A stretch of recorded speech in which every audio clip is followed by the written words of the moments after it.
Em nossos corações, nós temos como tema no estudo desta tarde, princípio vital. Nós já aprendemos no iniciação, no comecinho da doutrina espírita, nós aprendemos sobre os fluidos.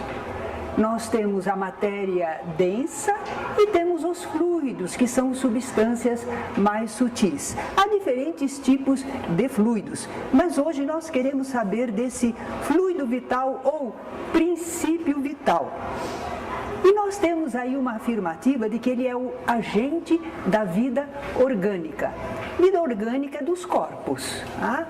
Então ele é o agente, é o que age para dar essa vida orgânica. Ele não é espírito, ele não dá vida à matéria, anima a matéria.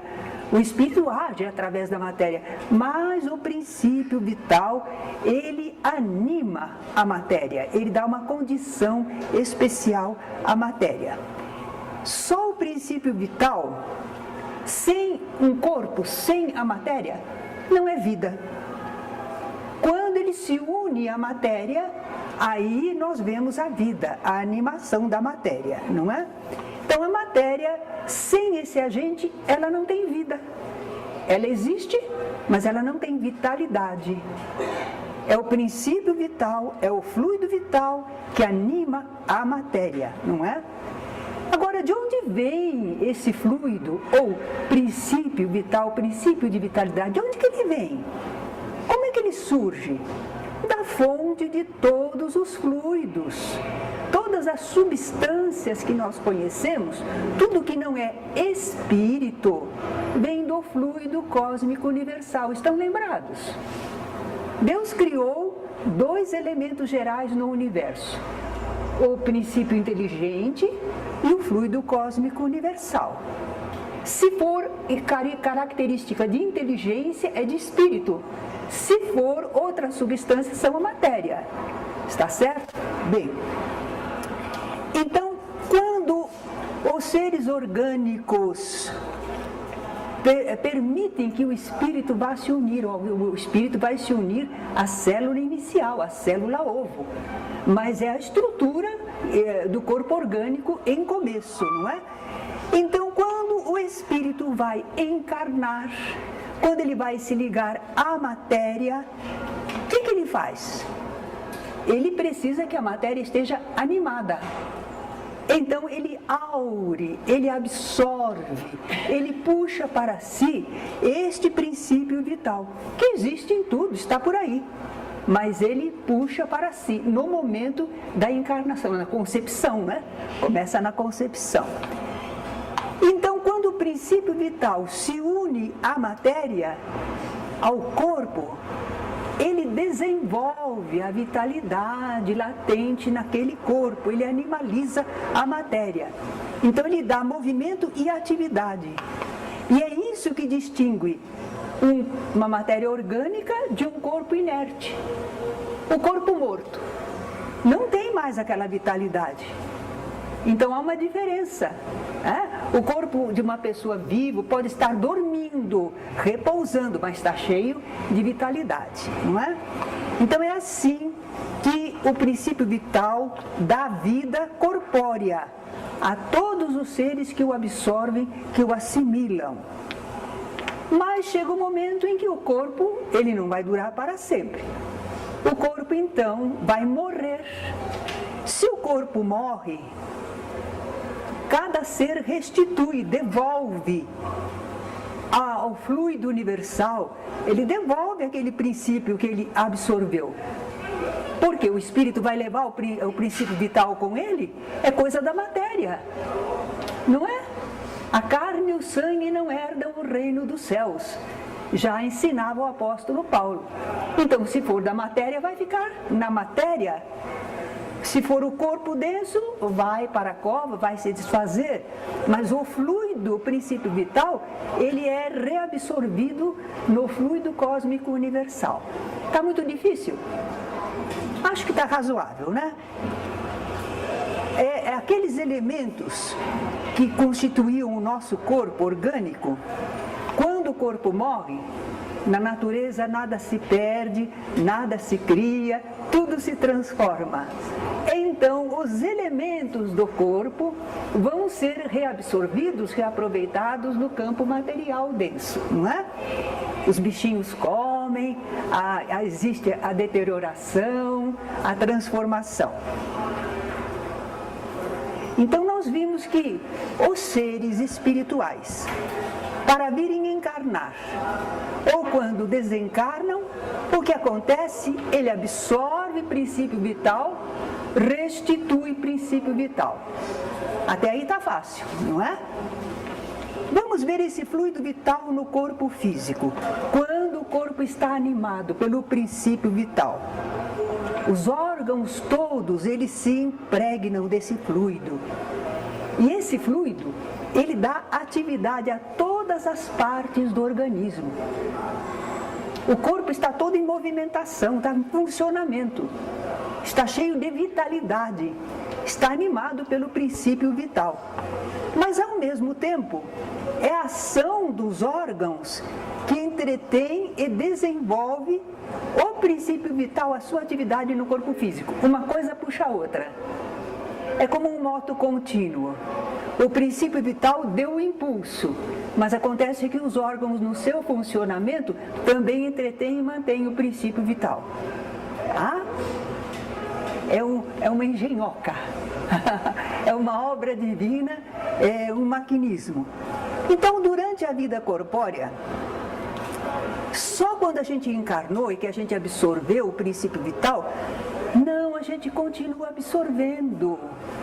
A gente absorve ainda do ar, da água, dos alimentos. Tudo tem esse princípio vital. Os seres orgânicos absorveram e nós absorvemos. Os hindus dizem, por exemplo, que existe o prana. Eu não sei se vocês já perceberam, às vezes a gente está assim perto de uma janela, a gente está repousando e tem aquela claridade que vem da janela e é uma porção de coisinhas brilhando, não é? E os hindus dizem que aquilo é o prana, é a vitalidade que está no ar. E nós absorvemos. Quando nós respiramos, nós absorvemos também princípio vital. Mas o nosso corpo já está animado, então ele acrescenta. E é por isso que é uma boa alimentação, o repouso, o sol, tudo isso contribui para que a gente tenha uma boa vitalidade. Então, o bom funcionamento dos órgãos mantém a circulação do fluido vital no nosso organismo. Assim como o sangue circula no nosso organismo, e nós não prestamos nem atenção, né? Tem todo um mecanismo, o coração bombeia, os pulmões filtram, mas está tudo funcionando. Isso não nos perturba.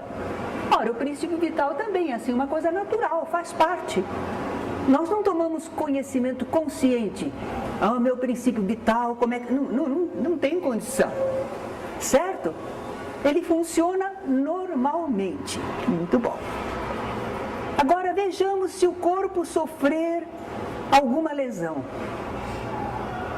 Ou uma lesãozinha, fraturou o braço. Fraturou? Vai haver logo uma consolidação, né? Demora uns diazinhos, mas o organismo já está trabalhando para recompor. O princípio vital está procurando restabelecer, para que haja aquela continuidade.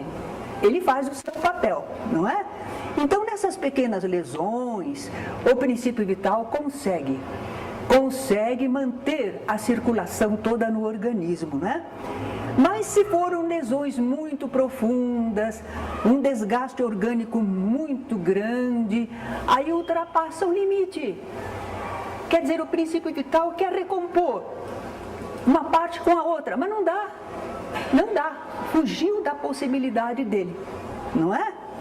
Então aí o que vai acontecer? O fluido vital pode se esgotar, escapar, e fica insuficiente para conservar a vida no corpo. E aí o corpo morre. O corpo morre porque está lesado. E o princípio vital não conseguiu superar aquela lesão. Certo? Há um trechinho aqui no livro que compara o nosso corpo a um aparelho elétrico. Vamos dar... Você lê para nós, Vandalci? É só esse pedacinho aqui. Tá. Vocês têm no livro. Abre aspas. No aparelho elétrico temos a imagem mais exata da vida e da morte. Esse aparelho, como todos os corpos da natureza, contém a eletricidade em estado latente. Os fenômenos elétricos, porém, não se produzem senão quando o fluido é posto em atividade por uma causa especial.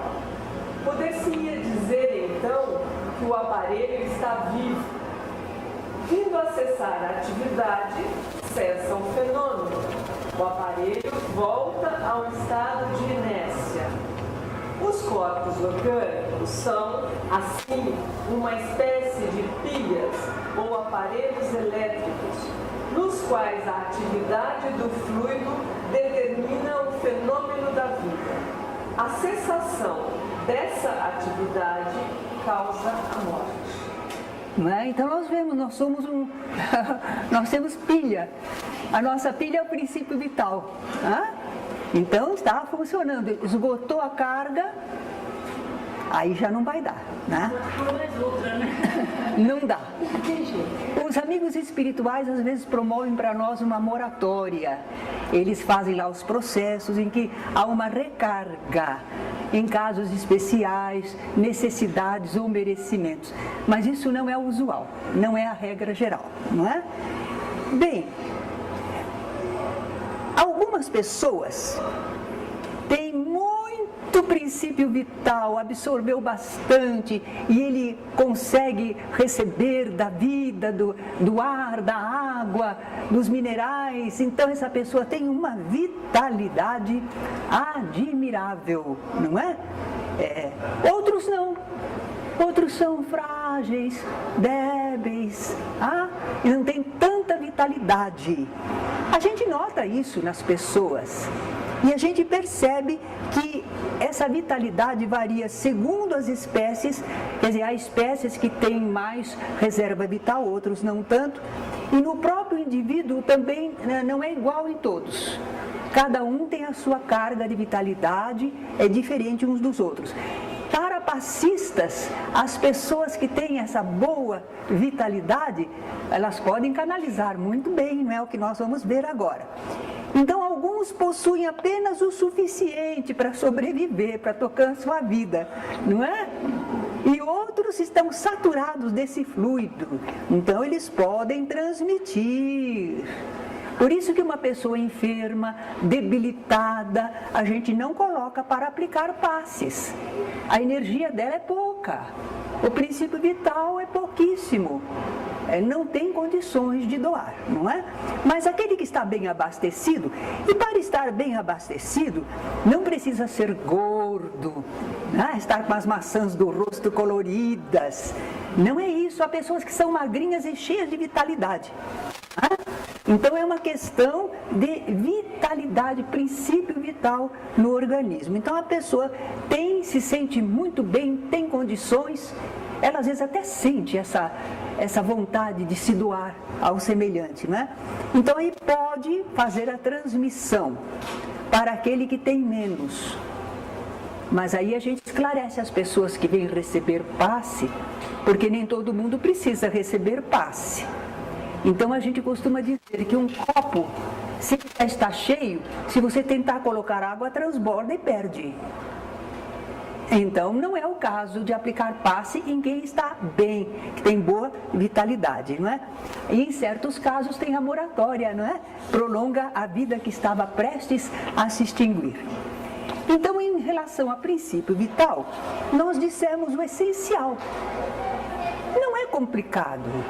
Não precisa ficar assim procurando entender tudo nos mínimos pormenores. Não. Interessa para nós sabermos. Aurimos princípio vital quando encarnamos e o recebemos ainda das condições naturais da vida. temos que manter o corpo saudável para termos essa boa vitalidade, haver circulação do princípio vital no nosso organismo. E se estivermos bem, nós podemos doar aos nossos semelhantes, não perdemos nada com isso. É como a transfusão de sangue que a gente doa e o organismo produz. Não há um prejuízo em doarmos fluidos para as pessoas quando estamos bem. Uma vez dito isso, agora nós vamos ter que falar do ectoplasma. Eu tenho aqui uma observação, porque essa palavra ectoplasma, ela existe fora do espiritismo e não tem a mesma significação. Então vamos ver o que significa ectoplasma para a biologia. É determinada substância no protoplasma ou substâncias diversas extracelulares elaboradas pelas células. Então, protoplasma tem relação com as células do nosso corpo. Isso de acordo com a biologia. Agora vamos ver em linguagem espírita, porque nós usamos a mesma palavra. Então vamos ver, para nós espíritas, o que é esse tal de ectoplasma. É uma substância que se exterioriza, sai do corpo humano. Os seres humanos emanam. O que seria essa substância? Acredita-se que seja a força nervosa, plasma exteriorizado, matéria neuroorgânica etérea. Nossa, parece que nós não sabemos muito bem o que é o ectoplasma, não é? Também os nossos cientistas não tiveram ainda muitas ocasiões de estudarem o ectoplasma. Já houve quem estudasse. Dr. Arilex, no livro dele Do Sistema Nervoso à Mediunidade, ele disse que o ectoplasma não é nada mais que o fluido vital exteriorizado.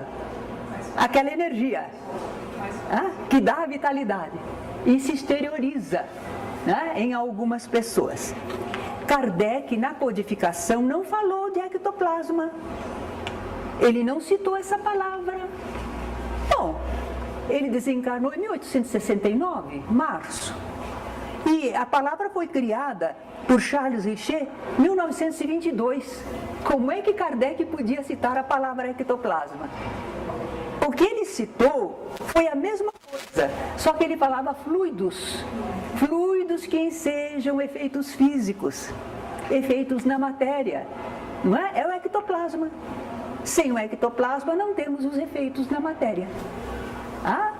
Agora, esse ectoplasma, assim, por exemplo, passistas, numa reunião mediúnica, às vezes as pessoas emanam, mas não em tal quantidade que dá para perceber externamente. Os espíritos aproveitam a emanação do ectoplasma, ajudam a retificar perispíritos dos espíritos comunicantes. Eles utilizam, mas está numa fase assim que não chega a um efeito físico, material que dê para observar. Mas existe a emanação. Nós, às vezes, numa sala de passes, estamos emanando ectoplasma, mas sutilmente. Não dá para ver, não dá para perceber. É diferente da materialização, não é? Muito bem. Como é que o ectoplasma se apresenta? É uma substância quando dá para perceber, quando ela está num grau grande, quando há pessoas que são os médiuns de efeitos físicos, que emanam em quantidade. É uma substância gelatinosa ou vaporosa, geralmente de cor esbranquiçada, leitosa, tem um cheiro especialíssimo, e ao contato, se a gente puder tocar o ectoplasma, ele é frio, dá a sensação de frio. Por quê? Porque ele está sempre abaixo da temperatura do ambiente. Vocês repararam esses filmes que falam de presenças espirituais? O menino que fala daquela... Como é que chama aquele filme do menino que via espíritos? Sexto Sentido. Lembram que de vez em quando ficava frio? Quando ele respirava, fazia aquela fumacinha. Aí que ele percebia que tinha presenças e aconteciam as coisas. Porque emanava o ectoplasma e ele tem ele parece frio, ele é abaixo da temperatura do ambiente. É isso que eles queriam dizer com o filme, não é? E se a gente tocar, ele é úmido, talvez assim desagradável ao toque, porque ele é viscoso ou semilíquido. Não é uma coisa sequinha, durinha. O Divaldo Franco certa vez nos disse, sabe, é como esse bastãozinho desodorante, o bastão desodorante que a gente toca é meio assim, certo? Bom, as propriedades do ectoplasma, quimicamente, ele tem certas condições semelhantes às do corpo, porque é do corpo que ele vem, então os elementos dele vão ser elementos do corpo. É material leve e plástico. Plástico porque ele pode ser modelado, não é? Sob a luz, normalmente ele evanesce, ele dissolve. Ele não resiste à luz. Mas o médium Mirabelli realizava os fenômenos em plena luz. E algumas pessoas também. Mas normalmente não é assim. Ele tende a esvanecer com a luz. Tanto a luz elétrica artificial como a claridade comum. Tem grande potência e vitalidade. É porque ele é uma substância, do princípio vital. Ele está cheio de vitalidade. Então, ele tem uma certa potencialidade. Funciona como um condutor de eletricidade e magnetismo. Por isso os espíritos atuam sobre o ectoplasma e conseguem modelar e direcionar, porque ele é condutor de eletricidade e magnetismo. Como é que ele se exterioriza? Aí nós vamos mostrar para vocês aqueles desenhos para oferecer a elas. Nós vamos passar um para cada lugar, vocês vão olhando. Nós vamos ver uma médium que está emanando o ectoplasma, porque ele sai pelos orifícios do corpo. Boca, narinas, ouvidos, órgãos genitais também. Por isso que algumas pessoas não gostam muito. Elas dizem, me sinto constrangido, né? Porque a emanação é também pelos orifícios, né? E das extremidades do corpo. Aí a gente até pode pensar aquele halo que aparece às vezes na cabeça de algumas pessoas, porque por ali ela está emanando o ectoplasma luminosamente. Nas pontas dos dedos também emanam. Quando sai, vocês notam aí que não tem uma forma especial. É amorfa, não tem uma forma especial na hora em que está saindo do corpo. A forma especial será dada pelos espíritos que mentalizam sobre o ectoplasma. Os espíritos é que modelam o ectoplasma. Eles direcionam, eles mentalizam, não é? Sai como faixas ou cordões ou delgados fios. Engraçado que nós temos uma outra aqui, esse aqui a gente pode mostrar. Pode. Mas só que mostra só a parte de cima, primeiro aqui. Isso, aqui ó, só a parte de cima. Vocês vão ver aí uma médium que está numa cabine, há uma senhora ao lado tomando conta, e da médium está saindo aquela substância esbranquiçada que está ali embaixo, mas que o espírito já está começando a modelar para formar um corpo, para apresentar um corpo. Mas vem vindo da médium que está sentada lá, adormecida. Geralmente o médium adormece, não é? Quando é para grande quantidade oferecer assim, o médium não pode ficar todo ativo e emanando ectoplasma, a energia nervosa dele. Ele está em repouso, muitas vezes adormecido. Então ela está sentada lá e a substância está saindo dela e o espírito já está modelando. Vamos ver embaixo o que é que o espírito modelou. Olha aí, a entidade modelou aquela aparência para que as pessoas pudessem ver, ouvir. Se ela modelar a garganta, então ela faz um aparelho fonador, ela pode até falar, se não for voz direta no ambiente. Então nós vemos que cai essa massa lá, isso que eu queria dizer, quando está emanando, se é bastante, pode até ficar ao lado do médium, é uma massa que sai dele. O espírito que vai apanhar, direcionar, utilizar. O poder plástico que o ectoplasma tem obedece ao pensamento do médium. Se o médium estiver em condições de atividade, o médium mesmo pode plasmar alguma coisa. Mas os espíritos geralmente é que plasmam, espírito encarnado ou não. Por isso que o grupo que trabalha com os fenômenos e efeitos físicos, as pessoas precisam estar esclarecidas, porque senão o próprio grupo fica dirigindo, mentalizando, e cada um mentaliza uma coisa, fica aquela confusão, não se produz nada de bom. Tem que haver uma elevação do pensamento, todos colocando na direção espiritual, deixando que os espíritos direcionem os fluidos, né? Às vezes o pessoal diz assim, não conseguimos nenhum bom resultado. Também cada um estava querendo fazer uma coisa, não dava certo, né? Esses espíritos, porém, não é qualquer espírito que consegue ligar-se àquela massa e trabalhar com ela. Tem que haver uma ligação entre ele e o médium, a mente mediúnica. Tem que haver uma ligação, é como afinidade fluídica, sintonia mental, para poder haver o transe. Tem que haver. Senão qualquer espírito chegaria e usaria. Às vezes o espírito que vem nem está muito evoluído, mas tem alguma ligação com a pessoa. Por isso ele pode atuar sobre aquele ectoplasma. Se não houver isso, há muitos espíritos ao redor, mas eles não podem atuar assim. Tem que haver uma ligação, de acordo com as leis divinas, para ele poder intervir, não é? E é aí que pode haver também as curas. O ectoplasma, bem utilizado, pode servir para curas. Nós não vamos ficar pensando na hora de aplicar um passe, nós não vamos ficar rogando, meu Deus, que o meu ectoplasma sirva para curar essa pessoa. Não pensa nada assim. Nós sabemos das coisas, das pessoas, das nossas possibilidades. O trabalho nosso numa sala de passes é feito com a ajuda dos amigos espirituais.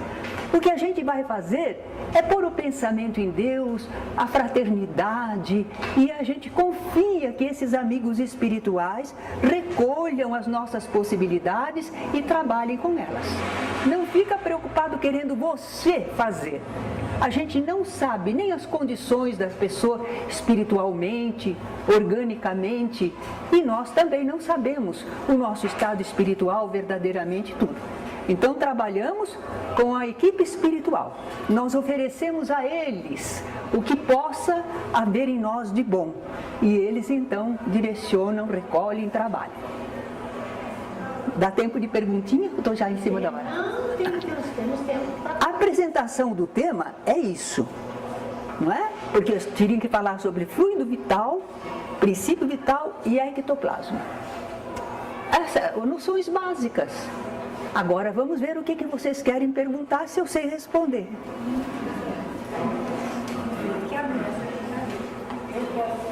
Sim. Depois que o espírito forma aquele corpo, né? Sim. Depois para onde vai? Ele é reabsorvido na natureza. Uma parte volta para o médium, porque o médium doou grande quantidade. A maior parte volta para ele, é reabsorvida, certo? A outra parte para os espíritos no ambiente, então ela se dissolve, não aparece mais para nós, não fica aquele corpo não dura, é o que Kardec chamava de agênere, porque não foi nascido, não é um corpo formado e nascido, não é uma formação temporária, por isso os agêneres não podem se demorar na vida corpórea. Um espírito pode se materializar, pode aparecer para as pessoas, pode deixar-se tocar se houver condições, mas ele não vai poder continuar vivendo como se fosse encarnado, não dá. Em algum momento, apesar da mentalização do espírito, aquele ectoplasma tende a retornar à origem e a dissolver-se. É comum acontecer isso e como acontece? Quando acontece? Não. reuniões especiais foram feitas, pesquisas para demonstrações. Então tem Fatos Espíritas, o livrinho do William Crookes, não é? E existem o André Luiz falando de materialização nas suas obras. Existe um livrinho também, O Trabalho dos Mortos, que era em torno de efeitos físicos. Já houve muita manifestação. A Eusápia Paladino, o Daniel Douglas Home. Houve grandes médiums no passado que foram pesquisados por cientistas e tudo. Kardec não se empolgou demais. Ele achava que os fenômenos, quando serviam para a cura, que as pessoas tão doentes, necessitadas, procurariam mesmo. Mas ele acha que é um fenômeno assim, que atrai muito os olhos, empolga por fora, mas não edifica por dentro. Certo? Quando a morte natural, né, o fluido vital, ele volta. Sim, ele é reabsorvido pela natureza. Por exemplo, assim, é interrompida a vida do ser humano, assim, por uma... O princípio vital tende a demorar-se um pouco mais, ele não se esgota rapidamente, porque os órgãos ainda estavam com vitalidade e o fluido vital está nos órgãos, certo? E aqueles órgãos ainda tinham vitalidade, então por algum tempo dura. Tanto que eles dizem, é uma coisa que às vezes assusta pessoas, que espíritos que se alimentam destas energias, às vezes eles aproveitam quando a pessoa desencarnou, mas ainda tem uma certa vitalidade, se não houver uma proteção, se não houver, se a pessoa não está bem equilibrada espiritualmente, eles avançam para assimilar aquelas energias, porque eles ainda estão muito ligados ao mundo material. Eles querem viver ainda coisas, sensações materiais. Então eles contra-atacam a pessoa. Um suicida, por exemplo, pode sofrer esse ataque, não é? Mas, acima disso tudo, está a sabedoria e a misericórdia de Deus. Deus é tão bom que não nos deixa à mercê de qualquer coisa, nem de nós mesmos. Vocês reparam pelo corpo nosso, como ele tende a se restaurar mais rápido. Eu vi, por exemplo, passarinho, por exemplo. Passarinho, acontece alguma coisa com ele, mas o corpinho dele reage rápido, rápido, rápido. Por que tão rápido? Porque se ele não se recuperar depressa, ele é presa dos predadores. Então a sabedoria divina, a providência divina, já estabeleceu de tal forma que a recuperação neles é rápida, muito rápida. Necessidade, certo? E nós também, em tudo que nos acontece, nós não estamos abandonados, deserdados, à mercê de espíritos menos esclarecidos, de jeito nenhum. Eu devo falar este domingo no salão sobre os espíritos. E uma das coisas que eu quero destacar no pessoal é que o pessoal tem muito medo dos espíritos, porque só pensa nos espíritos maus, como se não houvesse espíritos bons. O equilíbrio na natureza, Deus sempre coloca o positivo mais que o negativo. É sempre assim.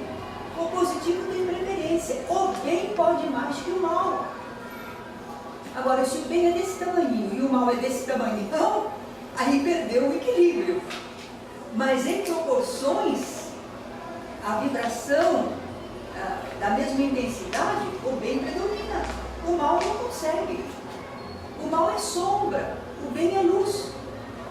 Certo? Então nós temos uma família, outra coisa que as famílias vêm preocupadas, acham que fizeram mal feito para nós, estamos lá, estamos sofrendo tantas perturbações. Eu digo, quantos vocês são na família? Eu, meu marido e 2 filhos. 4 pessoas. Vocês têm 4 espíritos amigos lá, benévolos. Os anjos de guarda.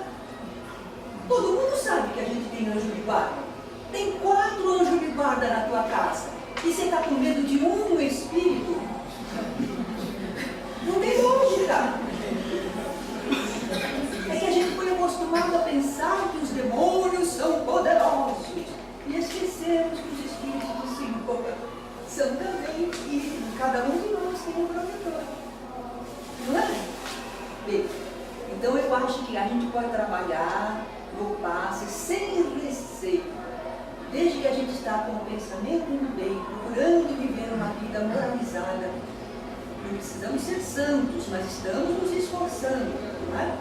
Quando a gente estende as mãos, já fez aquela preparação necessária e cruzou com a equipe espiritual, não temos que ter medo de nada.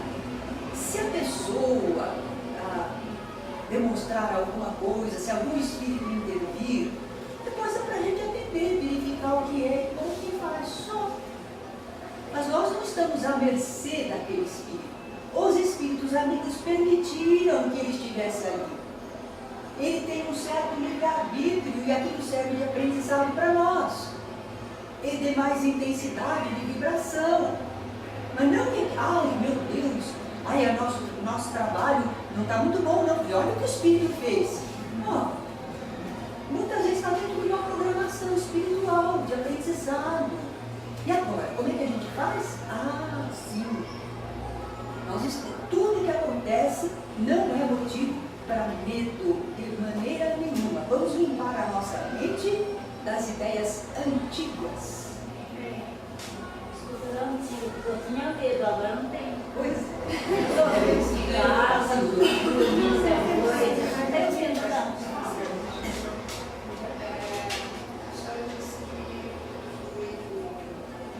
Vital, princípio vital, ao ectoplasma.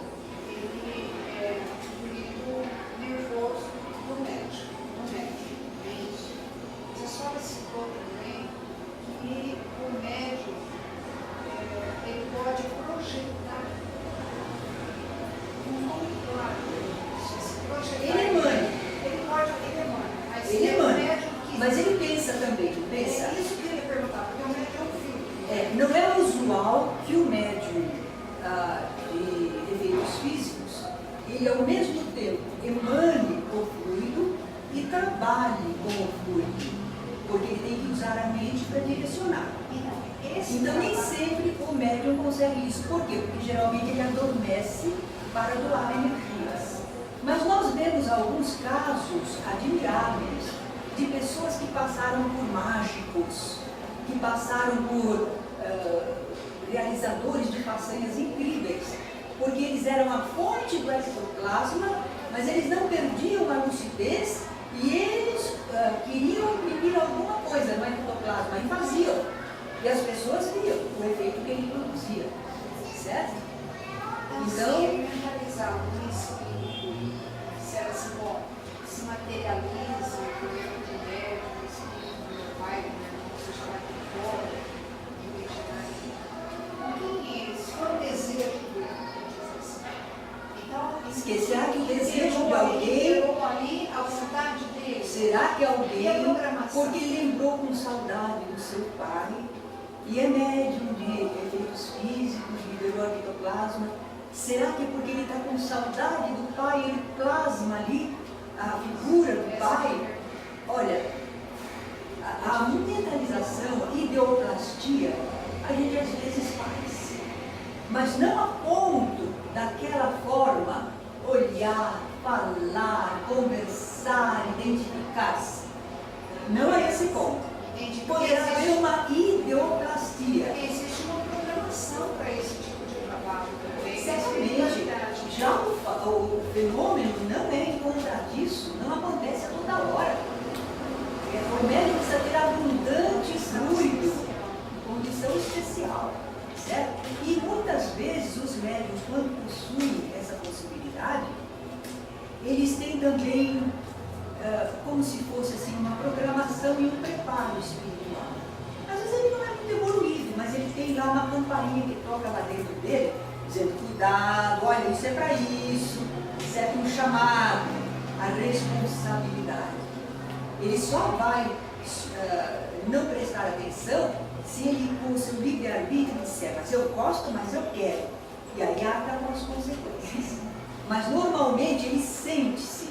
A maioria desses médiuns, que não eram espíritas, a Djuna da Abhidhamini, que curava as pessoas, emanava fluido abundante, a outra que dava demonstrações, lá como é que era o nome dela?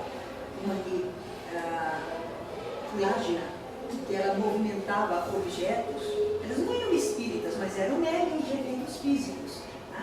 Todas elas não usavam para o mal, não usavam para realizar coisas injustas, desagradáveis, que prejudicassem quem quer que fosse. Elas usavam dentro de um padrão. Olha o que acontece, olha o que se pode fazer. Às vezes elas não atribuíam a espíritos, não. Olha que, vamos ver, fazer uma experiência, mas elas não usavam de modo imoral, de modo egoísta, materialista. Porque já havia, vamos dizer assim, uma responsabilidade espiritual. Mas um espírito meio atrasado, de repente, ele pode estar com essa possibilidade e deseja o mal a alguém, manda uma carga para alguém, ele pode, mas ele é responsável por aquilo, de acordo com a lei. Vocês vão dizer, nossa, mas pode? Ué, não tem gente que com o olhar seca a planta? Não é o olhar que seca a planta, não, é o olhar. É a emanação jurídica da pessoa. Aconteceu para minha Que vai com a carga mental. Dona Terezinha, acontece com pessoas também, né? De uma pessoa chegar perto da gente, A gente se sente mal. já passou. Só que quando acontece isso, nós já sabemos da nossa defesa. Respira fundo e deseja o bem à pessoa. Põe o pensamento em Deus, ocupa a mente com coisas boas. E a pessoa, coitada, vive aquele clima, já pensaram? Não é coisa para a gente ficar contra a pessoa, para ter pena. Porque nós vivemos um clima razoável, comum, relativo à paz, mas a pessoa vive aquele clima que ela passou para nós um pouquinho. E ela vive sempre. Tadinha. Tadinha.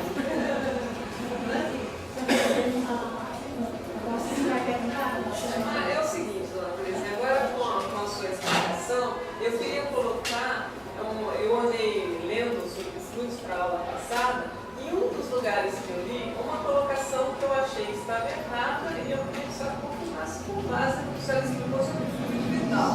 Estava lá que nós, ao encarnarmos, aurimos fluido vital, e que mesmo que aurindo durante a vida no ar, nos alimentos, essa carga inicial, precisaríamos cuidar dela, pois se agíssemos desregradamente, gastaríamos, vamos dizer, antes da hora. Mas é o que o André Luiz foi culpado. Por que ele foi chamado suicida? Porque quando você usa mal o seu organismo, compromete, desarranja o seu organismo, você está prejudicando a carga vital. Os órgãos não vão poder entreter o fluido vital. Os órgãos vão ficar desarranjados, vai haver falência de órgãos. Então, realmente é verdade. É verdade. É uma responsabilidade. Não precisamos pensar assim, então se eu fiquei doente é porque eu desarranjei minha carga vital.